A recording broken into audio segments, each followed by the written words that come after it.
প্ৰথম কথা মই ৰাতিপুৱাৰে পৰা মোৰ চেণ্টাৰ 147 নং ভোট কেন্দ্ৰত মই আহিছোঁ আৰু সকলোৱে ভোট দি আছে। তাৰ মাজতে মই নিজৰ ভোটটো সাব্যস্ত কৰিলোঁ।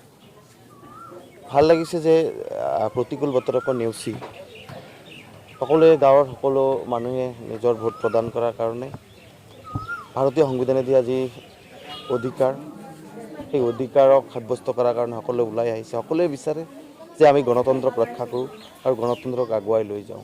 তেনে ক্ষেত্ৰত সকলোৱে মই ভাবোঁ যে ইয়াতে ভোট দিবলৈ আহিছে আৰু এটা ভাল পাৰ্চেণ্টেজ আমি আশা কৰিছোঁ। বিশেষকৈ মই কোকৰাঝাৰ লোকসভা সমষ্টিত আমি সদায় 80% ওপৰত আমি সদায় ভোট পোল হোৱা দেখিছোঁ। তেনে ক্ষেত্ৰত এইবুলি যদি বতৰে কোনো বিধিমতে আমি নিদিয়ে 85% 90লৈকে আমি আশা কৰিব পাৰোঁ।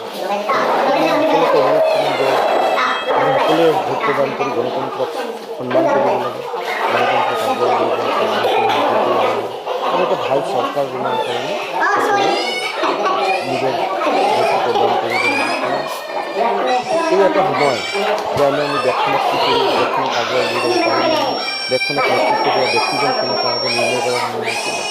আৰু সেই সময়ত ৰাইজক মই অনুৰোধ জনাম যে সঠিক সময়ত সঠিক সিদ্ধান্ত যদি আমি ল'ব নোৱাৰোঁ তেতিয়াহ'লে হয়তো বহুত ক্ষতি হৈ যাব। সেইকাৰণে দেশখনক আগুৱাই লৈ যোৱাৰ কাৰণে সকলোৱে নিজৰ ভোটটো প্ৰদান কৰিব লাগে আৰু বিকাশৰ যাত্ৰাত সকলোৱে ভৰি দিব লাগে, সকলোৱে সহায় আগবঢ়াব লাগে।